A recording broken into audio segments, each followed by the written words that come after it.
നമ്മളിനി SIR-നെ കുറിച്ചാണ് പരിശോധിക്കാൻ പോകുന്നത്. കേന്ദ്ര തെരഞ്ഞെടുപ്പ് കമ്മീഷൻ അടുത്തിടെ ബീഹാറിൽ നടത്തിയ വോട്ടർ പട്ടിക തീവ്ര പരിശോധന അത് വലിയ പ്രതിഷേധങ്ങൾക്കും എതിർപ്പുകൾക്കുമൊക്കെയായിരുന്നു വഴിവെച്ചത്. അതിന് പിന്നാലെ രാജ്യവ്യാപക SIR-ലേക്ക് കേന്ദ്ര തെരഞ്ഞെടുപ്പ് കമ്മീഷൻ കടക്കുകയാണ്. അതിന്റെ പ്രഖ്യാപനം വന്നു കഴിഞ്ഞിരിക്കുന്നു. എന്താണ് SIR? വോട്ടർ പട്ടിക ശുദ്ധീകരണം എന്നാണ് ഈ SIR എന്നതുകൊണ്ട് ഉദ്ദേശിക്കുന്നത്. നമുക്കറിയാം, ഈ കുടിയേറ്റം, ഡ്യൂപ്ലിക്കേറ്റ് വോട്ടർമാർ, മരിച്ചവരെ ഒഴിവാക്കുക, യോഗ്യതയുള്ളവരെ ഉൾപ്പെടുത്തുക എന്നിവയൊക്കെയാണ് ഈ ശുദ്ധീകരണം എന്നതുകൊണ്ട് ഉദ്ദേശിക്കുന്നത്. 2002-നും 2004-നും ഇടയിലാണ് അവസാനമായി രാജ്യത്ത് വ്യാപകമായ ഒരു SIR നടന്നത്. അതിനുശേഷം ഇപ്പോഴാണ് SIR നടപ്പാക്കുന്നത്. പക്ഷേ ഇത് വലിയ പ്രതിഷേധങ്ങൾക്കിടയാക്കുന്നു. കാരണം അർഹരെ ഉൾപ്പെടെ ഇതിലൂടെ ഒഴിവാക്കപ്പെടുകയാണ്. വലിയ രീതിയിലുള്ള വോട്ട് കൊള്ള നടക്കുന്നു. ഇതിന്റെ മറവിലൂടെ പൗരത്വ നിയമം NRC നടപ്പാക്കാനുള്ള ലക്ഷ്യങ്ങളൊക്കെയാണ് കേന്ദ്രം ലക്ഷ്യമിടുന്നത്. അങ്ങനെയൊക്കെയുള്ള ഒരുപാട് വിമർശനങ്ങളൊക്കെ ഇതിന് പിന്നാലെ ഉയർന്നു വരികയും ചെയ്യുന്നുണ്ട്. പക്ഷേ ഈ പ്രതിഷേധങ്ങൾക്കിടയിലും SIR നടപ്പാക്കുകയാണ്. നമുക്കിതിന്റെ വിശദാംശങ്ങളിലേക്കാണ് നമ്മൾ ആദ്യം കടക്കാൻ പോകുന്നത്. എന്താണ് SIR എന്നും ഏത് രീതിയിലാണ് ഇത് നടപ്പാക്കാൻ പോകുന്നത് എന്നൊക്കെ നമുക്ക് നോക്കാം. രാജ്യവ്യാപക SIR-ന് തുടക്കമായിരിക്കുകയാണ്. ആദ്യം ബീഹാറിലായിരുന്നു ആദ്യഘട്ട SIR നടപ്പാക്കിയത്. അതിന് പിന്നാലെ ഇപ്പോൾ രാജ്യവ്യാപക SIR-ലേക്ക് കടക്കുകയാണ്. വലിയ വിവാദങ്ങൾക്കും പ്രതിഷേധങ്ങൾക്കും അതുപോലെ തന്നെ സുപ്രീം കോടതിയിൽ ഉൾപ്പെടെ വലിയ നിയമ പോരാട്ടമൊക്കെ ഈ SIR-നെ ചുറ്റിപ്പറ്റി നടക്കുന്നുണ്ട്. പക്ഷേ അതെല്ലാം അവഗണിച്ചുകൊണ്ട് രാജ്യവ്യാപക SIR-ലേക്കാണ് കേന്ദ്ര തെരഞ്ഞെടുപ്പ് കമ്മീഷൻ നടക്കുന്നത്. രണ്ടാം ഘട്ട SIR ആണ്. രണ്ടാം ഘട്ട SIR 12 സംസ്ഥാനങ്ങളിലാണ്. 2026-ൽ നിയമസഭാ തെരഞ്ഞെടുപ്പ് നടക്കുന്ന അസം ഒഴികെയുള്ള എല്ലാ സംസ്ഥാനങ്ങളെയും ഈ രണ്ടാം ഘട്ടത്തിൽ ഉൾപ്പെടുത്തിയിട്ടുണ്ട്. അതിൽ ആൻഡമാൻ നിക്കോബാർ, ഛത്തീസ്ഗഡ്, ഗോവ, ഗുജറാത്ത്, ലക്ഷദ്വീപ്, മധ്യപ്രദേശ്, പുതുച്ചേരി, രാജസ്ഥാൻ, തമിഴ്നാട്, ഉത്തർപ്രദേശ്, ഒപ്പം ബംഗാൾ ഇവയൊക്കെയാണ് കേന്ദ്രഭരണ പ്രദേശങ്ങളും സംസ്ഥാനങ്ങളും. അതായത് SIR നടപ്പാക്കാൻ പോകുന്ന രണ്ടാം ഘട്ടത്തിൽ നടപ്പാക്കാൻ പോകുന്ന സംസ്ഥാനങ്ങൾ. ഇനി നടപടികളിലേക്ക് കടന്നു കഴിഞ്ഞിരിക്കുകയാണ്. ഇന്ന് അർദ്ധരാത്രി മുതൽ നിലവിലെ വോട്ടർ പട്ടിക മരവിപ്പിക്കും എന്നതാണ് മുഖ്യ തെരഞ്ഞെടുപ്പ് കമ്മീഷണർ ഇന്നിപ്പോൾ പറഞ്ഞു വെച്ചിട്ടുള്ളത്. എന്ന് വെച്ചാൽ നിലവിലെ വോട്ടർ പട്ടിക നമുക്ക് ലഭ്യമാകില്ല. അത് ഇന്ന് അർദ്ധരാത്രിയോടുകൂടി മരവിപ്പിക്കും എന്നാണ്. അപ്പോൾ ഇനി എങ്ങനെയാണ് ഈ തീവ്ര പരിശോധന നടക്കാൻ പോകുന്നത് എന്നതാണ്. 2002-ലെ വോട്ടർ പട്ടികയിലാണ് ശുദ്ധീകരണം നടക്കാൻ പോകുന്നത്. ഈ വോട്ടർ പട്ടിക അടിസ്ഥാനമാക്കിയാണ് തീവ്ര പരിശോധന നടക്കുക. 1951 മുതൽ 2004 വരെ നമ്മുടെ രാജ്യത്ത് 8 തവണയാണ് SIR നടപ്പാക്കിയിട്ടുള്ളത്. അതിൽ ഏറ്റവും അവസാനം 2002, 2004 കാലയളവിലാണ് ഏറ്റവും അവസാനമായി SIR നടന്നിട്ടുള്ളത്. ഇനി നിലവിലിപ്പോൾ 2002-ലെ വോട്ടർ പട്ടിക മുഖ്യ തെരഞ്ഞെടുപ്പ് ഓഫീസറുടെ പോർട്ടൽ പരിശോധിച്ചു കഴിഞ്ഞാൽ അതിൽ പ്രസിദ്ധീകരിച്ചിട്ടുണ്ട്. അത് www.ser.kerala.gov.in എന്ന പോർട്ടൽ. അത് പരിശോധിച്ചു കഴിഞ്ഞാൽ നിങ്ങൾക്ക് 2002-ലെ വോട്ടർ പട്ടിക കാണാൻ കഴിയും. അതിൽ നമ്മുടെ പേരുണ്ടോ അതോ നമ്മൾ അതിന് പുറത്താണോ എന്നൊക്കെ നമുക്കത് പരിശോധിച്ചു കഴിഞ്ഞാൽ നമുക്കതിൽ മനസ്സിലാകും. ഇനി 2025 വോട്ടർ പട്ടികയിലെ 53.25 ലക്ഷം പേർ 2002-ലെ പട്ടികയിലില്ല എന്ന് വെച്ചു കഴിഞ്ഞാൽ ഇത്രയും പേർ ആ 2002-ലെ വോട്ടർ പട്ടികയിൽ നിന്ന് പുറത്തു നിൽക്കുന്നു. അപ്പോൾ ഈ പറയുന്നവരൊക്കെ അവരുടെ യോഗ്യത ഉറപ്പാക്കേണ്ടതുണ്ട്. ഈ പുതിയ വോട്ടർ പട്ടിക ശുദ്ധീകരണം നടക്കുമ്പോൾ ഇവരെല്ലാം രേഖകളൊക്കെ സമർപ്പിച്ചുകൊണ്ട് അവരുടെ യോഗ്യത, വോട്ടർ പട്ടികയിൽ പേര് ചേർക്കാനുള്ള യോഗ്യത അവർ ഉറപ്പാക്കേണ്ടതുണ്ട് എന്നതാണ് ഇതിലൂടെ ഉദ്ദേശിക്കുന്നത്. ഇനി അടുത്തത് നമ്മൾ പരിശോധിക്കാൻ പോകുന്നത് എങ്ങനെയാണ് വോട്ടർ പട്ടികയിൽ പേര് ഉറപ്പാക്കേണ്ടത് എന്നതാണ്. അതിനും ഓരോ നടപടിക്രമങ്ങളുണ്ട്. അതിനെ ചുമതലപ്പെട്ടവർ നമ്മുടെ വീടുകളിലെത്തി പേര് വിവരങ്ങളൊക്കെ ശേഖരിക്കും. ബൂത്ത് ലെവൽ ഓഫീസർമാരാണ് നമ്മുടെ വീടുകളിലെത്തി കാര്യങ്ങളൊക്കെ പരിശോധിക്കാനും അതുപോലെ തന്നെ വിവരങ്ങൾ തേടാനുമായി എത്തുക. കുറഞ്ഞത് 3 തവണയെങ്കിലും BLOമാർ നമ്മുടെ വീട് സന്ദർശിക്കണം എന്നതാണ് നിർദ്ദേശം നൽകിയിട്ടുള്ളത്. അതിനുള്ള പ്രത്യേക ട്രെയിനിങ്ങും കാര്യങ്ങളും ഒക്കെ വരും ദിവസങ്ങളിൽ തന്നെ തെരഞ്ഞെടുപ്പ് കമ്മീഷൻ നൽകുകയും ചെയ്യും. ഇനി ഇങ്ങനെയുള്ളവർ എത്തുമ്പോൾ നമ്മൾ നൽകേണ്ട വിവരങ്ങൾ എന്തൊക്കെയാണെന്ന് നോക്കിക്കഴിഞ്ഞാൽ, അതായത് ഈ പട്ടികയിൽ ഇല്ലാത്തവരാണ് എങ്കിൽ അതിനുള്ള ഫോം 6 വഴി അപേക്ഷ നൽകണം. അതോടൊപ്പം തന്നെ ഈ യോഗ്യത ഉറപ്പാക്കുന്ന 12 രേഖകളാണുള്ളത്. ഈ 12 രേഖകളിൽ ഒന്ന് നൽകി ഈ എന്യൂമറേഷൻ നടത്തണം എന്നുകൂടിയുള്ള നിർദ്ദേശം കൂടി നമുക്ക് വരികയാണ്. ഇനി നമുക്ക് നോക്കാം എന്തൊക്കെയാണ് ഈ 12 രേഖകൾ. അതിൽ വലിയ വിവാദമുണ്ടായത്, സുപ്രീം കോടതിയിലടക്കം വലിയ വാദം നടന്നത് ആധാർ ഈ രേഖയിൽ ഉൾപ്പെടുത്തിയിരുന്നില്ല, ഈ 12 രേഖകളിൽ ആധാർ ഉണ്ടായിരുന്നില്ല എന്നൊക്കെയാണ്. എന്തായാലും പിന്നീട് ആധാർ കൂടി ഉൾപ്പെടുത്തണമെന്ന നിർദ്ദേശമൊക്കെ കോടതിയിൽ നിന്ന് വരികയും ചെയ്തിട്ടുണ്ട്. നമുക്ക് നോക്കാം എന്തൊക്കെയാണ് ആ 12 രേഖകൾ. അതാണല്ലോ ഒരുപക്ഷെ പ്രേക്ഷകർക്ക് ഏറ്റവും കൂടുതൽ അറിയാൻ താല്പര്യമുണ്ടാവുക. എന്ത് രേഖ നൽകിയാണ് ഞാൻ എന്റെ യോഗ്യത ഉറപ്പാക്കേണ്ടത് എന്ന സംശയം നിങ്ങൾ എല്ലാവർക്കും ഉണ്ടാകും. അപ്പോൾ ഈ രേഖകൾ നിങ്ങളുടെ കൈവശമുണ്ടോ എന്നതുകൂടി നിങ്ങൾക്ക് ചെക്ക് ചെയ്യാൻ വേണമെങ്കിൽ ഇപ്പോൾ. അപ്പോൾ ഏതൊക്കെയാണ് ആ രേഖകൾ എന്ന് ഞാൻ പറഞ്ഞു തരാം. അതിലൊന്ന് ആധാർ വരും. മറ്റൊന്നുള്ളത് പാസ്പോർട്ടാണ്. പിന്നെ ജനന സർട്ടിഫിക്കറ്റ് വരും, NRC ഡോക്യുമെന്റ് ഉണ്ടെങ്കിൽ അത്, സ്ഥിരതാമസ സർട്ടിഫിക്കറ്റ്, ജാതി സർട്ടിഫിക്കറ്റ്, PSU ഐഡന്റിറ്റി എന്ന് വെച്ചാൽ പബ്ലിക് സെക്ടർ അണ്ടർടേക്കിംഗ്സ്, പൊതുമേഖലാ സ്ഥാപനങ്ങളിൽ ജോലി ചെയ്യുന്നവരാണെങ്കിൽ അവിടെയുള്ള ഐഡന്റിറ്റി കാർഡും ഇതിനുള്ള ഒരു യോഗ്യതാ സർട്ടിഫിക്കറ്റായി നമുക്ക് ഉപയോഗിക്കാൻ കഴിയും. മറ്റൊന്നുള്ളത് ഉന്നത വിദ്യാഭ്യാസ സർട്ടിഫിക്കറ്റ് ആണ്. പെൻഷൻ ഓർഡർ ഉണ്ടെങ്കിൽ അത്, ഫാമിലി രജിസ്റ്റർ ഉണ്ടെങ്കിൽ അത്, ഭൂമി അനുവദിച്ച് നൽകിയ സർട്ടിഫിക്കറ്റ് ഉണ്ടെങ്കിൽ അതും നൽകാം. ഏറ്റവും അവസാനമായി വനാവകാശ സർട്ടിഫിക്കറ്റ്. ഇതാണ് ഈ 12 രേഖകൾ. ഈ 12 രേഖകൾ നൽകിക്കഴിഞ്ഞ് നമുക്ക് നമ്മുടെ യോഗ്യത ഉറപ്പാക്കാം എന്നതാണ്. യെസ്, ഇനി ഇതാണ് ഞാൻ പറഞ്ഞ ഞാൻ പറഞ്ഞു ഏതൊക്കെയാണ് ആ സർട്ടിഫിക്കറ്റ് എന്നത് ഞാൻ സൂചിപ്പിച്ചു കഴിഞ്ഞു. ഇനി നമ്മൾ അറിയേണ്ട അടുത്ത കാര്യം എന്ന് പറയുന്നത് 2002 വോട്ടർ പട്ടികയിലാണല്ലോ ശുദ്ധീകരണം നടക്കുന്നത്. അപ്പോൾ ആ പട്ടികയിൽ പേരില്ലാത്തവരാണ് ഈ പറഞ്ഞ രീതിയിലൊക്കെ രേഖകൾ നൽകി അപേക്ഷ സമർപ്പിക്കേണ്ടത് എന്ന് പറഞ്ഞു. ഇനി 2002 പട്ടികയിൽ പേരുള്ളവരാണ് എങ്കിൽ എന്ത് ചെയ്യണം? എന്റെ പേര് 2002 പട്ടികയിലുണ്ട്, അപ്പോൾ ഞാനൊരു സർട്ടിഫിക്കറ്റും നൽകേണ്ടതില്ലേ എന്ന ചോദ്യമുണ്ടാകും, സംശയമുണ്ടാകും. അങ്ങനെയുള്ളവരും നൽകണം. അതിനും ചില വ്യവസ്ഥകൾ നിഷ്കർഷിക്കുന്നുണ്ട്. 1987 ജൂലൈ 1 ശേഷം ജനിച്ചവരാണ് നിങ്ങളെങ്കിൽ നിങ്ങളുടെ മാതാവോ പിതാവോ ഇവർ രണ്ടുപേരിൽ ഒരാളുടെ ജനന സർട്ടിഫിക്കറ്റ്, അതായത് അവർ ജനിച്ചത് ഇന്ത്യയിലാണ് എന്നത് നമ്മൾ തെളിയിക്കേണ്ടതുണ്ട്. അവരുടെ place and date of birth അത് തെളിയിക്കുന്ന രേഖ നൽകണം. ഇനി 2004 ഡിസംബർ 2 ശേഷമാണ് നിങ്ങൾ ജനിച്ചത് എങ്കിൽ മാതാപിതാക്കൾ രണ്ടുപേരും ഇന്ത്യക്കാരാണ്, ഇന്ത്യയിലാണ് ജനിച്ചത് എന്നത് തെളിയിക്കേണ്ടതുണ്ട്.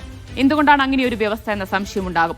ഇന്ത്യൻ പൗരത്വ നിയമപ്രകാരം 1950 ജനുവരി 26 1987 ജൂലൈ 1 ഇടയിൽ ഇന്ത്യയിൽ ജനിച്ച എല്ലാ വ്യക്തികൾക്കും അവരുടെ മാതാപിതാക്കളുടെ ദേശീയത പരിഗണിക്കാതെ തന്നെ ജനനം വഴി പൗരത്വം നൽകിയിരുന്നു. പക്ഷേ 1987 ജൂലൈ 1 2004 ഡിസംബർ 3 ഇടയിൽ ജനിച്ചവരാണ് എങ്കിൽ മാതാപിതാക്കളിൽ ഒരാളെങ്കിലും ഇന്ത്യൻ പൗരനായിരിക്കണം എന്നാണ് നമ്മുടെ നിയമം നിഷ്കർഷിക്കുന്നത്. ഇനി അതിനുശേഷം 2004 ഡിസംബറിന് ശേഷം ജനിച്ച വ്യക്തികൾക്കാണെങ്കിൽ ജനന സമയത്ത് ഇന്ത്യൻ പൗരത്വം ലഭിക്കുന്നത് എങ്ങനെയാണ്? അവരുടെ മാതാപിതാക്കൾ ഇരുവരും ഇന്ത്യൻ പൗരന്മാരാണെങ്കിൽ മാത്രമാണ്. അങ്ങനെയാണ് നമ്മുടെ നിയമം നിഷ്കർഷിക്കുന്നത്. അപ്പോൾ പേരുള്ളവരും ഈ കാര്യങ്ങളൊക്കെ ശ്രദ്ധിക്കേണ്ടതുണ്ട്. അവരും രേഖകൾ സമർപ്പിക്കേണ്ടി വരും. ഇനി എങ്ങനെയാണ് നമ്മുടെ പേര് ഈ പട്ടികയിലുണ്ടോ എന്ന് അറിയേണ്ടത്? അത് പരിശോധിക്കാനും ഒരു മാർഗമുണ്ട്. ഇത് നോക്കി, ഞാൻ ആദ്യം സൂചിപ്പിച്ചതുപോലെ നമ്മുടെ മുഖ്യ തെരഞ്ഞെടുപ്പ് ഓഫീസറുടെ പോർട്ടലുണ്ട്. നോട്ട് ചെയ്താൽ മതി, www.co.kerala.gov.in. ആ പോർട്ടലിൽ കയറൂ. അവിടെ വോട്ടേഴ്സ് സെർച്ച് എന്നൊരു ഓപ്ഷൻ ഉണ്ട്. അതിൽ നമ്മുടെ ജില്ല, ബൂത്തിന്റെ പേര്, വോട്ടറുടെ പേര്, നമ്മുടെ നിയമസഭാ മണ്ഡലം ഇതിൽ കൊടുത്തു കഴിഞ്ഞാൽ, ഇതെല്ലാം അതിൽ അപ്ലൈ ചെയ്ത് കഴിഞ്ഞ് സെർച്ച് ഓപ്ഷൻ കൊടുത്തു കഴിഞ്ഞാൽ നമ്മുടെ പേരും ഡീറ്റെയിൽസ്, നമ്മൾ ആ പട്ടികയിലുണ്ടെങ്കിൽ നമ്മുടെ പേരും ഡീറ്റെയിൽസും താഴെ കാണിക്കും. ഇനി ഇല്ല എങ്കിൽ നമ്മൾ അപ്ലൈ ചെയ്യേണ്ടവരാണ്. ഇനി കുറെ പേർ നമ്മുടെ കേരളത്തിൽ ഉണ്ടായില്ല. പലരും പ്രവാസികളായിരിക്കും, മറ്റു പലയിടങ്ങളിലും ജോലി ചെയ്യുന്നവരായിരിക്കും, മറ്റ് സംസ്ഥാനങ്ങളിലുള്ളവരായിരിക്കും, ഇന്ത്യക്ക് പുറത്ത് തന്നെ ഉള്ളവരായിരിക്കും. അങ്ങനെയുള്ള പ്രവാസി വോട്ടർമാർക്ക് ഓൺലൈനായും അപേക്ഷിക്കാം. വോട്ടർ പട്ടികയിൽ നമ്മുടെ പേര് ഉറപ്പാക്കാം. ഇനി ഇതെല്ലാം കഴിഞ്ഞ്, ഈ പരിശോധനയെല്ലാം കഴിഞ്ഞ് കരട് വോട്ടർ പട്ടിക പ്രസിദ്ധീകരിക്കുക ഡിസംബർ 9 ഡിസംബർ 9 കരട് വോട്ടർ പട്ടിക വരും. അതിനുശേഷം നമുക്ക് പരാതികളോ ആക്ഷേപങ്ങളോ ഒക്കെ ഉണ്ടെങ്കിൽ നമുക്ക് ആ പരാതികളൊക്കെ അറിയിക്കാം. അതിനുശേഷം അന്തിമ വോട്ടർ പട്ടിക വരിക അത് ഫെബ്രുവരി 7 ഓക്കെ, ഫെബ്രുവരി 7 അന്തിമ വോട്ടർ പട്ടിക വരും. അപ്പോൾ ജനുവരി 8 വരെ നമുക്ക് ഈ പരാതികൾ നൽകാനുള്ള ഒരു സമയം അത് അനുവദിച്ചു തരികയും ചെയ്തിട്ടുണ്ട്. നമുക്കറിയാം, ബീഹാറിലൊക്കെ ഈ കരട് വോട്ടർ പട്ടികയ്ക്ക് ശേഷം ഈ കരട് വോട്ടർ പട്ടികയിൽ ഏതാണ്ട് 67 ലക്ഷത്തോളം പേരെയായിരുന്നു ഒഴിവാക്കിയത്. അതിനുശേഷം പലരുടെയും പരാതികളൊക്കെ സ്വീകരിച്ചത് ശേഷവും ഏതാണ്ട് 47 ലക്ഷത്തോളം പേർ ആ വോട്ടർ പട്ടികയ്ക്ക് പുറത്തു പോയിരുന്നു എന്നതാണ്. അതായത് പലരെയും, ലക്ഷക്കണക്കിന് ആളുകൾ വോട്ടർ പട്ടികയിൽ ഉൾപ്പെടാതെ പോയി എന്നതാണ്. ഇനി കേരളത്തിൽ ഉൾപ്പെടെ ഈ SIR നടന്നു കഴിയുമ്പോൾ എത്രത്തോളം പേർ ഈ പട്ടികയിൽ നിന്ന് പുറത്തു പോകും എന്നതൊക്കെ നമുക്ക് കാത്തിരുന്ന് കാണേണ്ടതാണ്. എന്തായാലും ഇതിന്റെ ഒരു രാഷ്ട്രീയ വശം കൂടി നമ്മൾ പരിശോധിക്കേണ്ടതുണ്ട്, ഇതിന്റെ ചരിത്രം കൂടി പരിശോധിക്കേണ്ടതുണ്ട്. JNUവിലെ പ്രൊഫസറായ ഡോക്ടർ ബർട്ടൺ ക്ലീറ്റസ് കൂടി തത്സമയം മീഡിയ അവിടെയൊപ്പം ചേരും. രാജ്യവ്യാപക SIRലേക്ക് കേന്ദ്ര തെരഞ്ഞെടുപ്പ് കമ്മീഷൻ കടക്കുമ്പോൾ SIRനെ കുറിച്ച് സംസാരിക്കാനായി JNUവിലെ പ്രൊഫസർ ഡോക്ടർ ബർട്ടൺ ക്ലീറ്റസ് ചേരുകയാണ്. ഡോക്ടർ, സ്വാഗതം ന്യൂസ് ഡീകോഡിലേക്ക്. നമ്മൾ SIRനെ കുറിച്ച് സംസാരിച്ചു വരികയാണ്. എങ്ങനെയാണ് SIR നടപ്പാക്കാൻ പോകുന്നത്, അതിന്റെ പ്രൊസീജിയേഴ്സ് എങ്ങനെയാണ് എന്നൊക്കെ പറയുമായിരുന്നു. പക്ഷെ നമുക്ക് ഇതിന്റെ ഒരു രാഷ്ട്രീയ വശം കൂടി പരിശോധിച്ചു കഴിഞ്ഞാൽ 2002 വോട്ടർ പട്ടികയിലാണ് ശുദ്ധീകരണം നടക്കാൻ പോകുന്നത്. അപ്പോൾ ഇനിയിപ്പോൾ ബീഹാറിലൊക്കെ കണ്ടതുപോലെ ഒരുപാട് പേർ അയോഗ്യരാകുന്ന ഒരു സ്ഥിതിയൊക്കെ ഉണ്ടാകുമോ കേരളത്തിൽ ഉൾപ്പെടെ? ഒരു രാജ്യത്ത് ജനിച്ചിട്ടുള്ള സകലരും ആ രാജ്യത്തെ പൗരന്മാരാണ്. അതുകൊണ്ട് തന്നെ നമ്മൾ വോട്ടവകാശം എന്ന് പറയുന്ന ഒരു പൗരന്റെ അവകാശമാണെന്ന് പറഞ്ഞാൽ